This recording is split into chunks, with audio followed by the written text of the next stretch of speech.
هذا يدل على أن أول الكلام أن المرأة تكفن في 5 أثواب وقد وصله ابن ابی شیبہ. یہ قول اس بات پر دلالت کرتا ہے کہ کلام کی ابتدا یہ ہے کہ عورت کو 5 کپڑوں میں کفن دیا جائے گا، اور اس طرح کی حدیث کو ابن ابی شیبہ نے موصولاً روایت کی ہے. نیز یہی اکثر اہل علم کا مذہب ہے. علامہ ابن قدامہ المقدسی کہتے ہیں قال ابن المنذر اکثر من نحفظ عنہ من اہل العلم یرا ان تکفن المرأة فی 5 اثواب. ابن منذر کہتے ہیں کہ اکثر اہل علم جس سے ہم نے یاد کیا ہے ان کا یہی خیال ہے کہ عورت کو کفن میں 5 کپڑے دیے جائیں گے، اور پھر عدد کے بارے میں کوئی اختلاف ذکر نہیں کیا، جس سے معلوم ہوتا ہے کہ اس کے بارے میں کوئی قابل ذکر اختلاف نہیں ہے. رہی علامہ البانی رحمہ اللہ کی تعریف، تو میرے خیال میں انہوں نے لیلہ بنت قانف ثقفیہ کی سند کو دیکھا جو ضعیف ہے، اور پھر ام عطیہ کے 5 کپڑوں والی حدیث کے بارے میں علامہ زیلعی کا قول نصب الرایہ جلد نمبر 2 صفحہ نمبر 263 میں غریب من حدیث ام عطیہ دیکھا، جس کا مطلب یہ ہوا کہ ام عطیہ کی حدیث مجھے نہیں ملی، جس سے انہوں نے اس کو بھی بے سند سمجھ لیا اور کہہ دیا کہ عورت کے 5 کپڑوں میں تکفین کے سلسلے میں کوئی صحیح حدیث نہیں. اس واسطے مرد کی طرح اس کو بھی 3 کپڑوں میں کفنایا جائے گا، جبکہ ام عطیہ والی صحیح الاسناد حدیث موجود ہے. میرے سامنے الروضۃ الندیہ کا محمد صبحی حسن کی تعلیق و تخریج کے ساتھ مطبوع نسخہ ہے. انہوں نے بھی لیلہ بنت قانف الثقفیہ کی حدیث کے بارے میں نواب صاحب کا قول هذا الحديث وإن كان فيه ما قال لكنه لا يخرج به عن حد الاعتبار پر کوئی نوٹ نہیں لگایا، جس سے معلوم ہوتا ہے کہ وہ بھی اس سے اتفاق رکھتے ہیں، اور انہوں نے غالباً ایسا ام عطیہ والی حدیث کی بنا پر کیا ہوگا. بہرحال میرے نزدیک ام عطیہ کی مذکورہ بالا حدیث صحیح اور دیگر وجوہ جن کی طرف اوپر اشارہ ہو چکا ہے کی بنا پر عورت کے کفن میں 5 کپڑے دینا مسنون اور افضل ہے، اور غیر مسنون کہہ کر اس سے منع کرنا درست نہیں ہے. عزت مآب جناب شیخ الحدیث علامہ عبید اللہ مبارک پوری رحمہ اللہ اس سلسلے میں لکھتے ہیں عورت کے واسطے کفن مسنون جو 5 کپڑے ہیں وہ تہبند اور کرتا اور خمار جس کو دامنی کہتے ہیں، یعنی سربند، اور 2 لفافے یعنی 2 چادر، جہاں لفافہ آتا ہے اس کا مطلب چادر. ابو داؤد میں لیلہ ثقفیہ سے روایت ہے کنت فی من غسل ام کلثوم ابنت رسول اللہ صلی اللہ علیہ وسلم عند وفاتها فكان اول شيء اعطانا رسول اللہ صلی اللہ علیہ وسلم الحقوہ ثم درع ثم الملحفہ ثم ادرجت بعد في الثوب الاخر. قالت ورسول اللہ صلی اللہ علیہ وسلم جالس عند الباب معه كفنها يناولها ثوبا ثوبا. کتاب الجنائز باب فی کفن المرأة حدیث نمبر 3157. اس کا مفہوم یہ ہے لیلہ بنت قانف ثقفیہ کہتی ہیں کہ میں ان لوگوں میں سے تھی جنہوں نے رسول صلی اللہ علیہ وسلم کی بیٹی کو غسل دیا تھا جب ان کا انتقال ہوا تھا. پہلی چیز رسول صلی اللہ علیہ وسلم نے ہم کو اپنی لنگی دی، پھر کرتا دیا، پھر ملحفہ دیا چادر، پھر اس کے بعد دوسرے کپڑے میں ہم نے ان کو لپیٹا۔ کہتی ہیں اور رسول صلی اللہ علیہ وسلم دروازے پر بیٹھے تھے، آپ کے پاس ان کا کفن تھا، یعنی آپ کی بیٹی کا، اور ایک ایک کپڑا وہ ہمیں پکڑا رہے تھے۔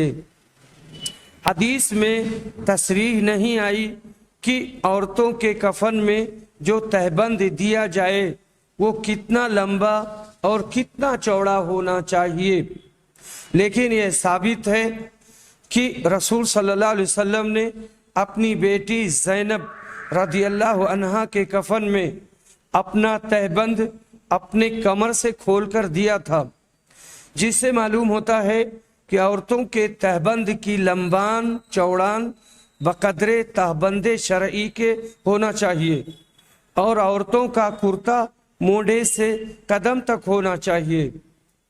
جیسا کہ زندہ عورتوں کو اتنا لمبا کرتا پہننا مشروع و درست ہے، اور خمار یعنی سربند کا طول اور عرض اس قدر ہونا چاہیے کہ بال اور سر چھپ جائیں۔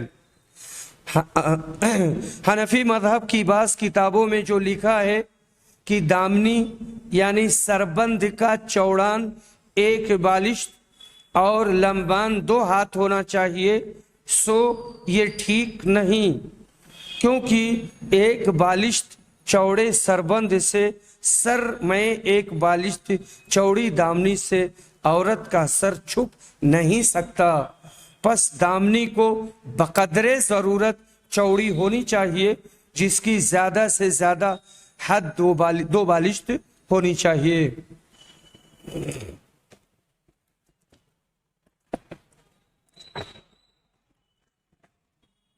عورتوں کا نماز جنازہ پڑھنا،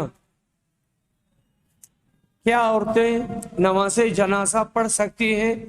یہاں پر پڑھنے کی جو صورت ہے وہ یہ بھی ہو سکتی ہے کہ خواتین مسجد میں نماز پڑھنے جاتی ہیں، وہیں پر جنازہ آیا اور پڑھ لیا، یا یہ کہ ہندوستان جیسے ملک میں گھروں میں جب کوئی جنازہ تیار ہوتا ہے کبھی کبھی، تو کیا اس کا جنازہ پڑھ سکتی ہیں؟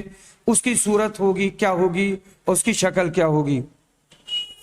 صحیح مسلم میں حضرت عائشہ کی روایت ہے کہ جب سعد بن ابی وقاص کا انتقال ہوا تو رسول اللہ کی ازواج مطہرات نے کہلا بھیجا کہ ان کا جنازہ مسجد میں سے لے آؤ تاکہ ہم لوگ بھی ان کی نماز جنازہ پڑھ لیں۔ چنانچہ لوگوں نے ایسا ہی کیا اور ان کے حجروں کے سامنے جنازہ روک دیا کہ وہ نماز پڑھ لیں، پھر اسے باب الجنائز سے جو مقاعد کی طرف تھا لے جایا گیا۔ صحیح مسلم جلد نمبر 3 صفحہ نمبر 62۔ اور بعض روایتوں میں ہے کہ حضرت عائشہ نے کہا کہ ان کا جنازہ مسجد میں لے آؤ تاکہ میں نماز پڑھ لوں، یہ بھی صحیح مسلم کی روایت ہے، جلد نمبر 3 صفحہ نمبر 63۔ ان روایتوں سے معلوم ہوتا ہے کہ عورتیں جنازہ کی نماز پڑھ سکتی ہیں، کیونکہ حضرت عائشہ اور دیگر ازواج مطہرات نے سعد بن ابی وقاص کے جنازہ کی نماز پڑھی اور صحابہ کرام نے اس پر اعتراض نہیں کیا۔ اس واسطے اگر کسی خاص آدمی کی نماز جنازہ اس کے زہد و تقوی اور اعلیٰ قدر و منزلت کی بنا پر یا قرابت و تعلق کی بنا پر عورتیں کسی گھر میں پڑھ لیں، یا مسجد میں جب وہ نماز پڑھنے گئی ہوں اور وہاں جنازے کی نماز پڑھی جائے تو اس میں شریک ہو جائیں، یا کبھی ایسی صورت ہو کہ کسی کا انتقال ہوا اور کوئی مرد نہیں، تو غسل و تکفین کے بعد عورتیں جنازے کی نماز پڑھ کر دفن کر دیں تو جائز ہے، بلکہ آخری صورت میں واجب ہے، کیونکہ کسی مسلمان کو بغیر جنازہ پڑھے دفن نہیں کیا جائے گا۔ اور یہاں پر علامہ نووی کی ایک عبارت نقل کی گئی ہے کہ اور عورتیں نماز جنازہ باجماعت بھی پڑھ سکتی ہیں اور انفرادی طور پر بھی پڑھ سکتی ہیں۔ علامہ نووی کہتے ہیں، یہاں لمبی عبارت ہے، اس کا ترجمہ اس طرح ہے، رہیں عورتیں تو وہ اگر مردوں کے ساتھ ہوں تو مردوں کے امام کی ابتدا میں نماز پڑھیں گی، اور اگر صرف وہی ہو تو امام شافعی، مصنف اور اصحاب کا قول ہے کہ بہتر ہے کہ وہ انفرادی طور سے پڑھیں، ہر ایک علیحدہ اکیلے پڑھے، اور اگر ان میں سے کسی نے انہیں باجماعت پڑھا دی تو جائز ہوگا، مگر خلاف افضل ہے، اور یہ قول محل نظر ہے، یعنی یہ قائل علامہ نووی ہی ہیں، اور مناسب ہے کہ ان کے لیے اس میں بھی جماعت کو مسنون قرار دیا جائے، جیسا کہ دوسری نمازوں میں ان کے لیے مسنون ہے۔ اور اس کا قائل سلف کا ایک گروہ ہے، جن میں حسن بن صالح، سفیان ثوری، احمد اور ابو حنیفہ کے اصحاب وغیرہ ہیں، اور امام مالک نے کہا کہ علیحدہ پڑھیں گی۔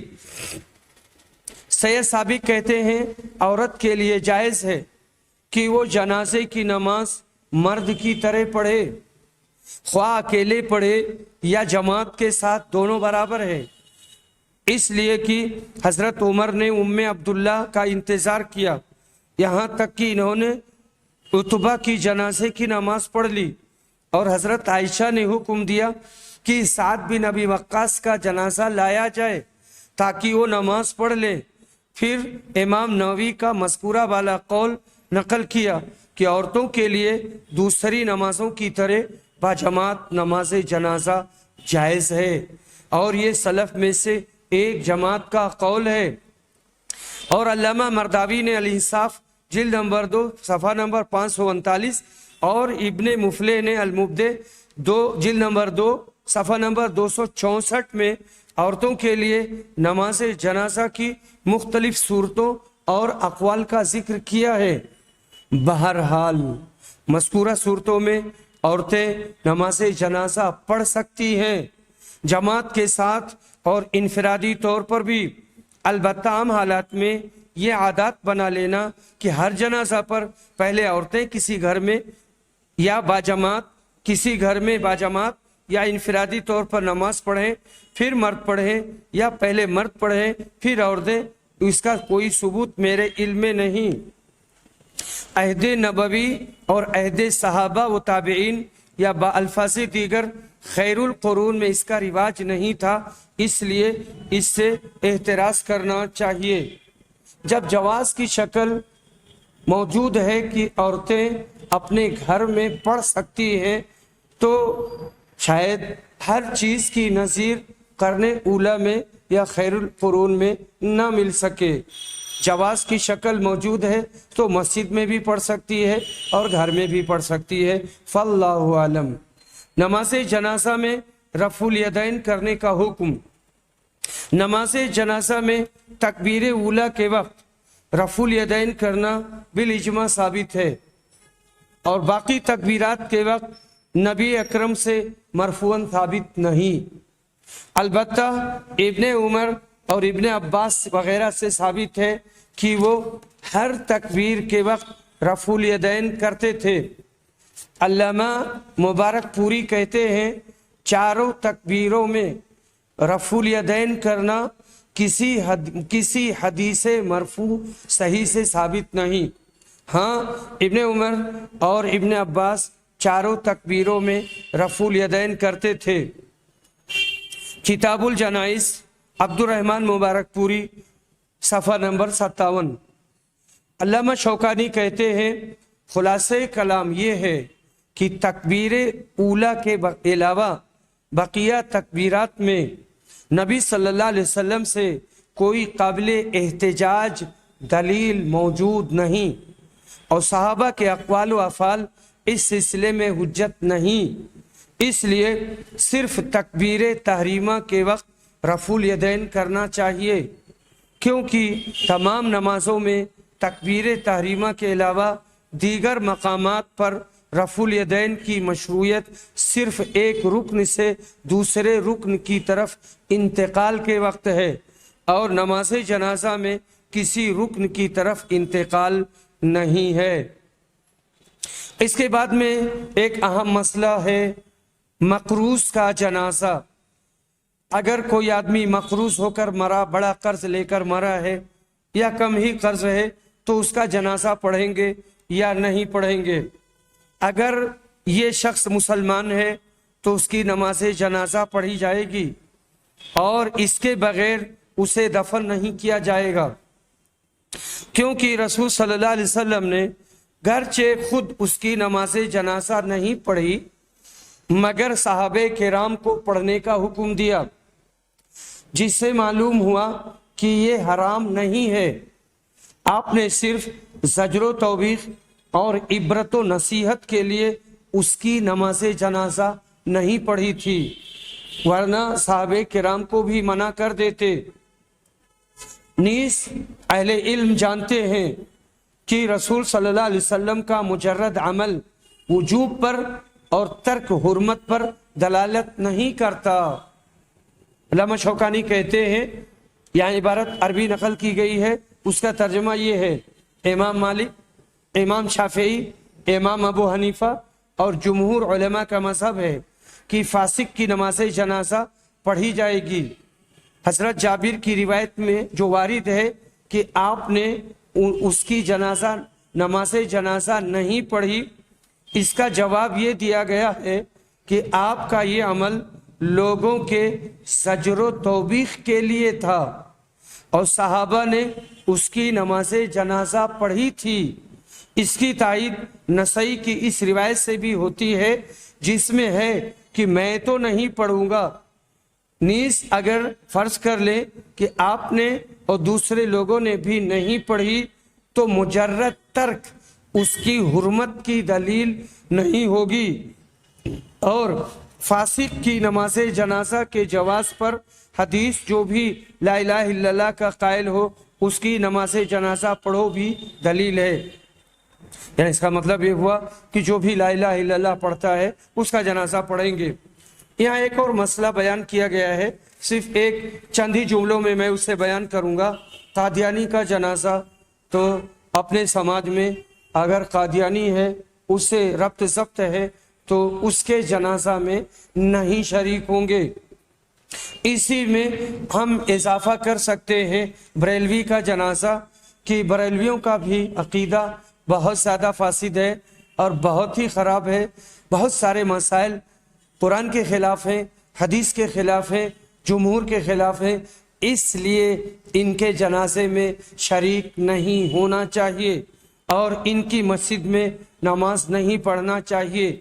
اگر ڈاکٹر فضل الرحمان صاحب کا کسی فتوے میں، اسی نعمت المنان میں کسی جگہ لکھا ہے، صوت الحق میں بھی وہ چھپا ہے کہ اگر کوئی آدمی ان کے پیچھے نماز پڑھ لیتا ہے تو وہ اس نماز کا اعادہ کرے گا اور دہرائے گا۔ مرد اور عورت کی ایک ساتھ نماز جنازہ پڑھنے کا حکم، اگر دو جنازہ ہے، ایک عورت کا ہے اور ایک مرد کا ہے، تو مرد کا جنازہ امام سے قریب رہے گا، عورت کا جنازہ امام کے بعد رہے گا، یعنی قبلہ کی طرف وہ رہے گا، اور مرد کا جنازہ امام سے قریب رہے گا۔ جو بچے پیدا ہوتے ہیں وہ مردہ پیدا ہوتے ہیں، تو مردہ پیدا ہونے والے بچوں کا جنازہ پڑھیں گے۔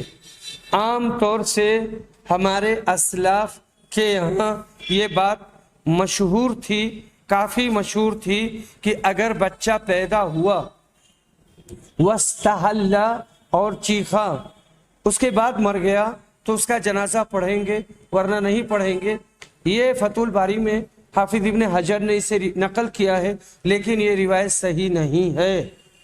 اور اگر 4 مہینہ یا اس کے بعد کا بچہ ہے، 4 مہینہ یا اس کے بعد حمل ساقط ہو گیا، اس پر بھی جنازہ پڑھیں گے، اور مردہ بچہ پیدا ہوتا ہے تو اس پر بھی جنازہ پڑھیں گے۔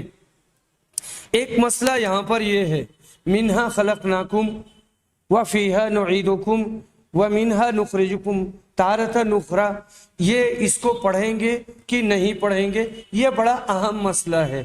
اور بہت زیادہ رائج رہا ہے، اور الحمدللہ اہل حدیثوں میں یہ تو بہت حد تک کم ہو گیا ہے، لیکن اس کا جاننا اور سمجھنا ضروری ہے کہ اس کے سلسلے میں کوئی بھی صحیح روایت نہیں تھی، لیکن یہ بات مشہور ہو گئی۔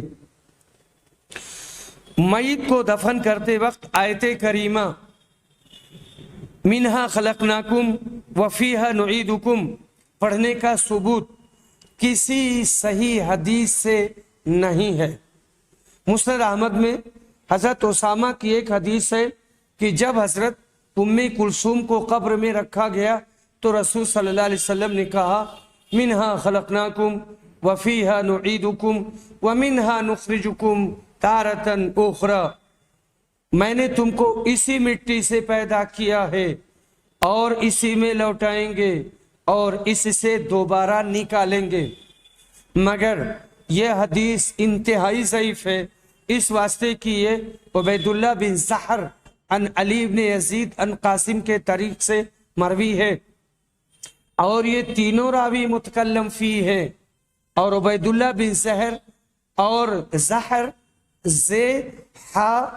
زحر اور علی بن یزید کے بارے میں تو محدثین نے سخت کلام کیا ہے، یہاں تک کہ ابن حبان کہتے ہیں، ان کی عربی عبارت ہے، ترجمہ یہ ہے عبید اللہ بن زحر ثقہ لوگوں سے موضوع حدیثیں روایت کرتا ہے، اور جب علی بن یزید سے روایت کرتا ہے تو بڑے مصائب لے کر آتا ہے، اور جب کسی حدیث کی سند میں عبید اللہ، علی بن یزید اور قاسم ابو عبد الرحمن جمع ہو جائیں گے تو پھر وہ حدیث انہی تینوں کی وضع کردہ ہوگی۔ اس واسطے بغیر کوئی دعا پڑھے ہی قبر میں مٹی ڈالیں، یا زیادہ سے زیادہ اس کی ابتدا بسم اللہ سے کریں، جیسے ہر کام کو شروع کرتے وقت بسم اللہ کرتے ہیں۔ اور اس سوال میں ایک بات اور پوچھی گئی تھی کہ بہت سے لوگ چادر اڑاتے ہیں تو اس چادر پر کلمہ لکھا رہتا ہے، تو رہا یہ سوال کہ میت کو قبرستان لے جاتے وقت کلمہ شہادت پڑھنا درست ہے یا غلط؟ تو ایک ہے کلمہ شہادت پڑھنا، ایک ہے کلمہ شہادت کا چادر پر لکھا رہنا یا دعاؤں کا لکھا رہنا۔ تو اس کا جواب یہ ہے کہ اس کا ثبوت مجھے کسی حدیث سے نہیں ملا۔ علامہ نووی کہتے ہیں، اس کا ترجمہ یہ ہے کہ جان لو کہ درست اور پسندیدہ عمل وہ ہے جس پر سلف صالحین تھے، جنازہ کے ساتھ چلتے ہوئے خاموش رہنا، قرأت یا کوئی ذکر وغیرہ بلند آواز سے نہ کرنا۔ اس کی حکمت واضح ہے، اور وہ یہ ہے کہ اس سے آدمی جنازہ سے متعلق سکون کے ساتھ اور خیالات کو جمع کر کے غور و فکر کر سکتا ہے، جو اس حالت میں مطلوب ہے۔ یہی حق ہے، اس کے مخالفین کی کثرت سے ہرگز دھوکہ نہ کھائیے گا۔ ابو علی فضیل بن عیاض فرماتے ہیں، راہ ہدایت کو لازم پکڑو، اس پر چلنے والوں کی قلت تمہارے لیے مضر نہیں، اور راہ دلالت سے اجتناب کرو، اس پر چل کر ہلاک ہونے والوں کی کثرت سے دھوکہ نہ کھاؤ۔ میت کو لٹانے کا طریقہ، کتاب و سنت میں مرنے کے بعد میت کو کسی خاص کیفیت پر لٹانے کا حکم نہیں ہے۔ اس واسطے جس طرح آسانی اور سہولت ہو لٹا سکتے ہیں۔ گھر میں تنگی اور عدم اہتمام کی بنا پر قبلہ کی جانب پاؤں کر کے کسی میت کو لٹا دیا تو اس میں کوئی حرج نہیں ہے۔ معلوم رہے کہ مریض عذر کی بنا پر لیٹ کر نماز پڑھے تو اختیاری صورت میں اس کے لیٹنے کی شکل یہی ہے کہ اس کے پاؤں قبلہ کی جانب ہو اور اس کا سر مخالف سمت میں ہو، اور کہیں مجبوری کی وجہ سے جیسے اسپتالوں میں ایڈمٹ ہونے کی صورت میں کبھی کبھی ایسا ہوتا ہے، اس طرح نہ لیٹ سکے تو پھر آیت کریمہ فاتقوا اللہ ما استطعتم اور لا یکلف اللہ نفسا الا وسعها کی بنا پر دوسری کیفیت میں لیٹ کر پڑھنے سے بھی نماز ہو جائے گی۔ اس واسطے میت کے پاؤں قبلہ کی طرف ہونے میں بظاہر کوئی قباحت اور کراہت نہیں ہے، البتہ نماز جنازہ کے وقت اس کا سر ہندوستان وغیرہ جہاں قبلہ پچھم کی طرف ہے شمال کی طرف اور پاؤں جنوب کی طرف کرنا چاہیے، اور قبر میں بھی اسی طرح لٹائیں گے۔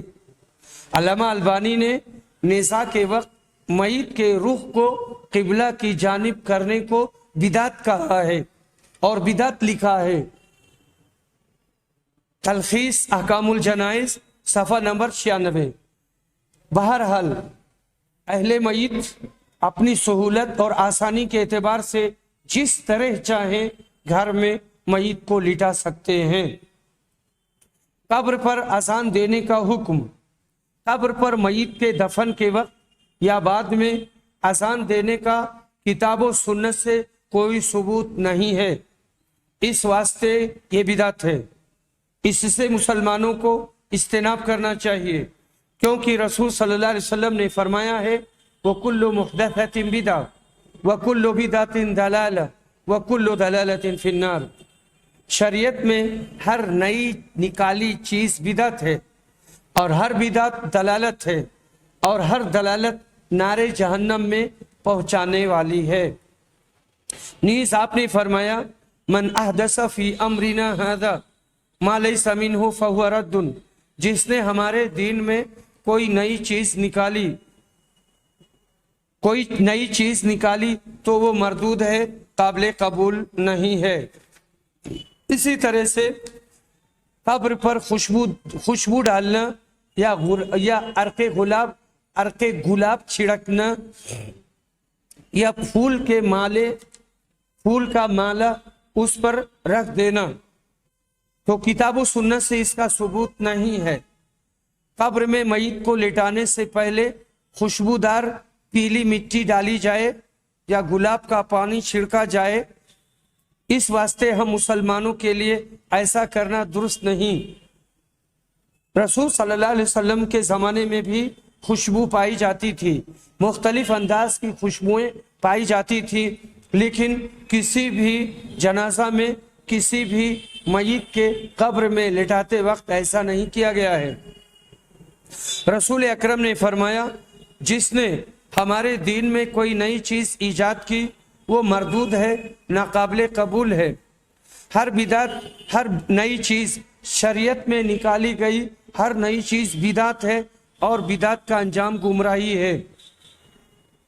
آپ کے اس بدعی عمل کا کفارہ یہ ہے، یہاں جو سوال کیا گیا ہے ان کے بارے میں یہ نصیحت کی جا رہی ہے کہ اللہ تعالیٰ سے آپ صدق دل سے توبہ کریں اور آئندہ ایسا نہ کرنے کا پختہ اور عزم مصمم کریں۔